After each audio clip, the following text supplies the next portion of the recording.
Near future, mass unemployment, homelessness, and civil unrest drive Los Angeles into a crime epidemic. Since prisons are overcrowded, red zones are established to restrict violent criminals. However, hundreds of police officers are still killed every day in the line of duty.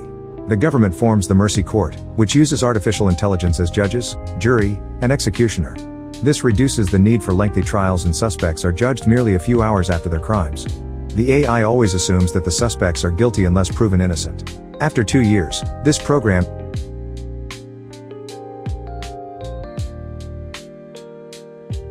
In the near future, mass unemployment, homelessness, and civil unrest drive Los Angeles into a crime epidemic. Since prisons are overcrowded, red zones are established to restrict violent criminals. However, hundreds of police officers are still killed every day in the line of duty. The government forms the Mercy Court, which uses artificial intelligence as judges, jury, and executioner. This reduces the need for lengthy trials, and suspects are judged merely a few hours after their crimes. The AI always assumes that the suspects are guilty unless proven innocent. After 2 years, this program has executed 18 people and cut crime by 68%, saving billions of tax dollars and helping people feel safe again. In a courtroom, Detective Chris wakes up strapped to a chair with a video promoting the Mercy program playing in the screen in front of him. Suddenly, AI Judge Maddox appears on the screen and announces that the trial can now begin since Chris's alcohol level is finally down.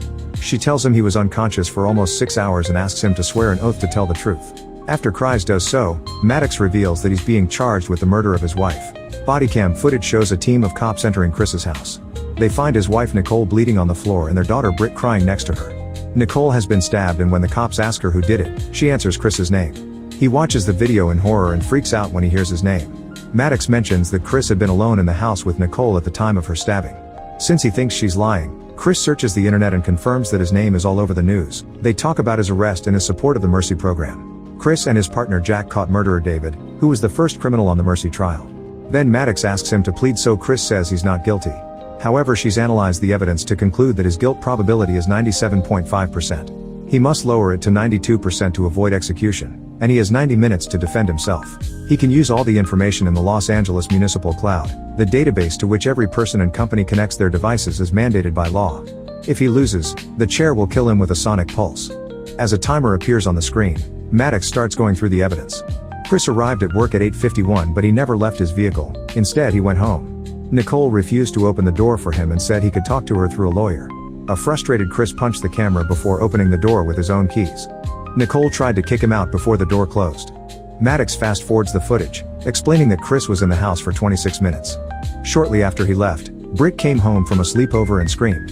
The investigation indicates that Nicole had been stabbed by a right-handed man and that a single wound was enough to chip her spine and pierce her liver.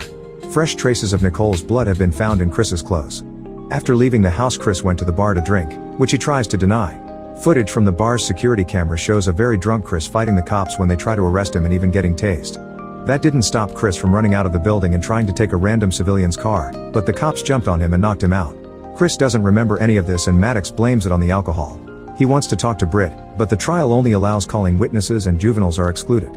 For now, she's staying with her maternal grandparents. However, rules also say that if the deceased was known to a person, they can send a message to ask for a call in times of grieving. Chris tries a few different words, but he doesn't know what to say, so he lets Maddox send Britt the automatic message. Rules also say that the criminal can speak to their sponsor. A video from Rob from Alcoholics Anonymous appears on the screen scolding Chris for not calling him when he had the urge to drink. Rob worked with Nicole and he called the police when she didn't show up for her shift.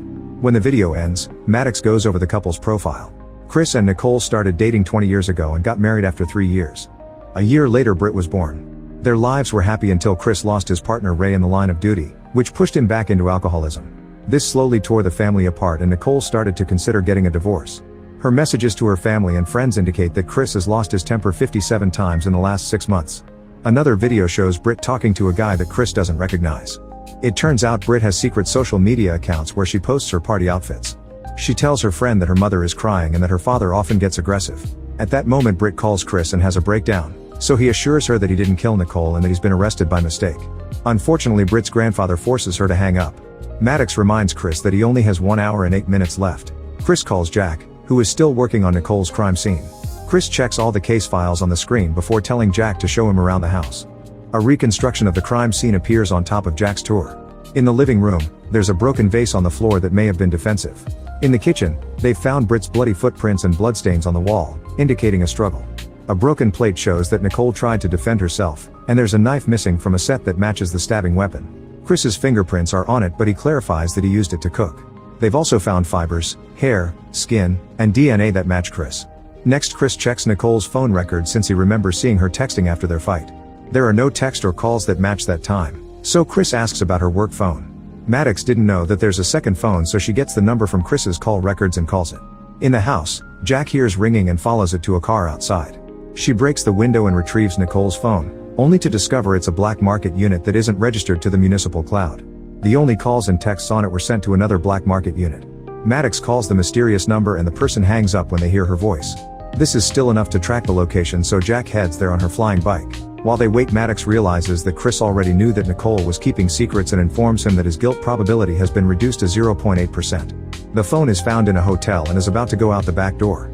Jack rushes to block that door with two other officers as Patrick tries to escape. When he sees the cops, he runs back inside and a chase ensues. Maddox searches for his profile to learn that he's a chef who is late on his rent and has been investigated twice for social security fraud. The officers chase Patrick through the hotel, but he manages to lose them by taking a door to an area without cameras. Then Jack sends out a drone that finds Patrick on the roof, so the officers go after him. They manage to tackle Patrick and they fall on a lower area where they capture him. Patrick claims he didn't do anything and he ran because he was afraid they'd blame him for it anyway. Chris wonders what Nicole was doing with a guy like this, so Patrick says he gave her everything Chris couldn't. He admits he flirted with Nicole and they went out on a few dates, but it never escalated. She wanted to talk privately to him, so he acquired the burner phones. After Maddox finds footage of the dates that confirm the story, Patrick says he's been at work all day. Security cameras also confirm this, so he can't be the killer. Patrick scolds Chris for not taking care of his family, explaining that Nicole only wanted someone who would listen to her and comfort her. Jack captures him anyway for resisting the arrest. With only 53 minutes left, Chris's guilt probability has risen to 98% because he's provided a motive for murdering Nicole. Chris then reveals that today Nicole found the bottle of alcohol that he keeps hidden in his car. He's been drinking again for around a year, so Maddox searches for more footage. Some time ago, Nicole found Chris drinking in the garage and he snapped at her, finally making him see he had a problem. He started to go to AA meetings and met Rob, who helped him stay sober for a while. However, losing Ray hit him really hard. Another video shows Ray and Chris in a police car getting ready to approach a criminal in another vehicle. At that moment, Chris got a call from Nicole, so Ray told him to take it while he went out alone. Unfortunately, the criminal shot Ray and his vehicle pushed him against the police car to crush him. Chris got Ray back in the car and promised to take him to the hospital, but he was also chasing after the criminal. He pushed the guy's car with his own, causing it to flip over and crash. Unfortunately, Ray died from his wounds in the process. Chris then chased the man until he cornered him in the water to arrest him, only for the trial to find him not guilty later. This makes Chris regret not shooting him when he had the chance. Maddox isn't interested in any of this and asks Chris to try to remember his day. He explains that when he arrived at work, he discovered that his bottle wasn't in the car and knew Nicole had found it, so he went home. They ended up arguing and Chris broke the vase just because she loved it. The broken shards cut her, which is why there was a little of her blood on his clothes. He doesn't remember anything that happens afterward. Chris wonders if he did it after all, so Maddox reminds him he still has 43 minutes and all her tools at his disposal. After looking at Nicole's contacts, Chris calls Patrick in prison and asks him if Nicole had any troubles. Patrick shares that she was under a lot of stress at work because she had to spy on her coworkers after some chemicals went missing. Chris wonders if it was someone from Nicole's work, but Maddox points out they weren't seen in the neighborhood since Sunday for a barbecue. Then Chris sends Jack to Viking Shipping Depot, the company Nicole worked at. While he waits, he watches clips from the barbecue to identify Nicole's coworkers, yet Maddox says they all have an alibi for today. He makes her check his neighbor's camera, but it experienced an outage, so the footage is still being archived. Next, Chris asks for the footage of the people who came to the barbecue by car and notices that Rob's vehicle has 3 more people. Chris calls Rob and asks him who he gave rides to. Rob mentions the names and shares that none of those people left with him and nobody missed work yesterday.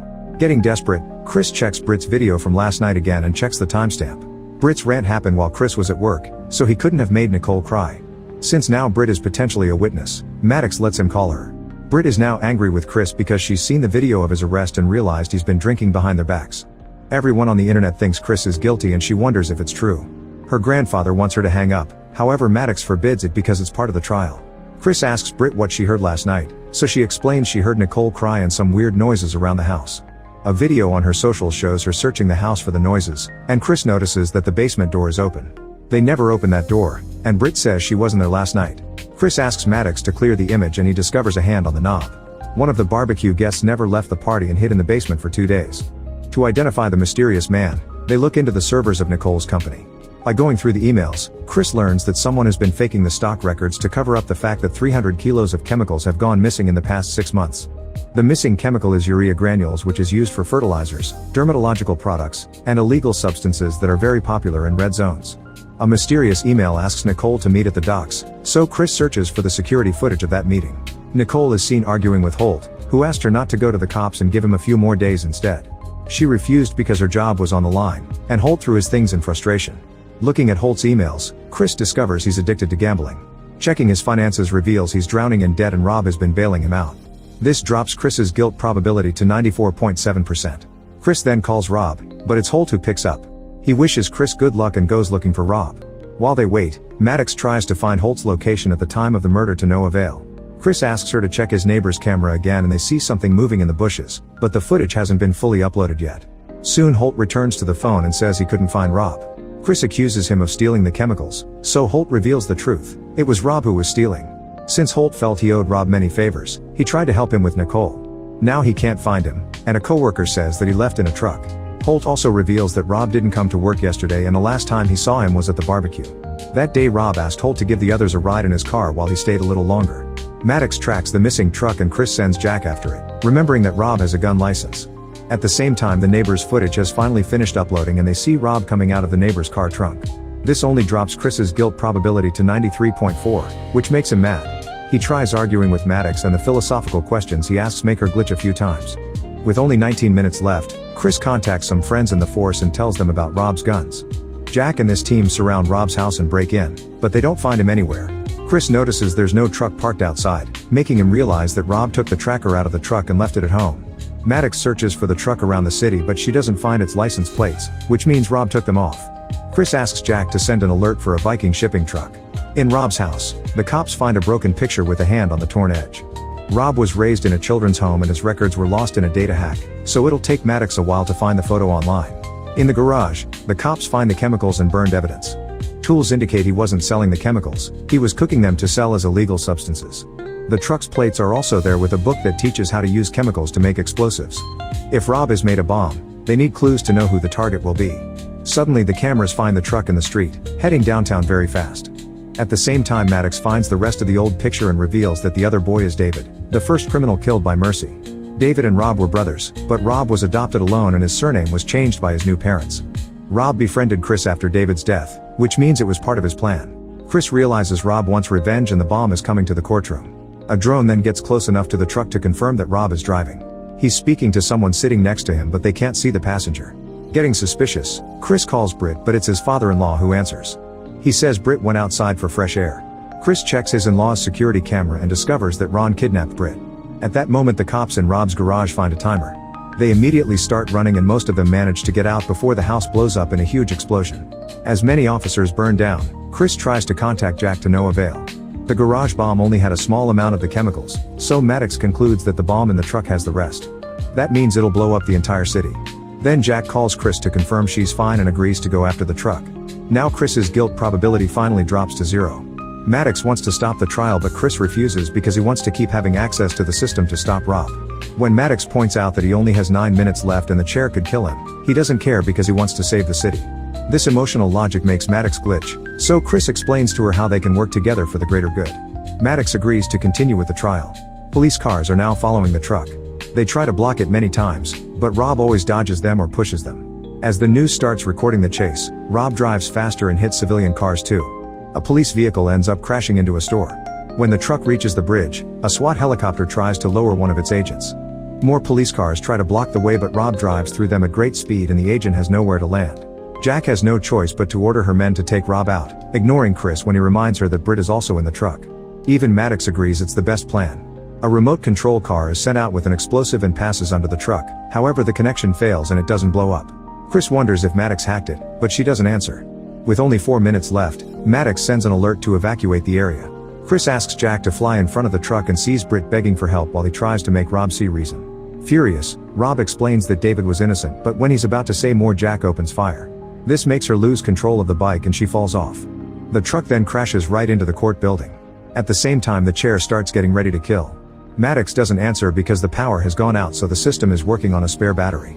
In the lobby, Rob uses Britt as a shield while shooting all the guards who try to stop him. With only 10 seconds left, the chair begins to go down and Chris screams for help. Thankfully Maddox comes back online and stops the trial just in time. Afterward Chris takes the elevator to the lobby and grabs a vest from a dead guard. He tells Maddox to get information on David and tries to calm Rob down, but Rob pulls out the detonator. Before he can press the button, Maddox appears on a screen and gives him the chance to clear his brother's name. Rob swears he talked to David at the time of the murder, but Maddox says there was no phone on David when he was found next to the body. While Rob argues with Maddox, Britt bites his arm to free herself. Chris immediately jumps on Rob and they start fighting for the detonator. As Rob keeps firing his gun, Chris manages to pull some cables from the detonator to shut it down. Then he kicks the gun out of Rob's hand. He grabs the weapon and points it at Rob, desperate to avenge Nicole. Britt cries and begs him not to do it. As Chris hesitates, Rob insists he was on the phone with David the whole time and that he called the precinct. Suddenly Jack shoots him and Chris has to stop her from firing again to finish him. Rob says that he talked to a woman in the precinct and she promised she'd check David's call history, so whoever arrested David knew the truth.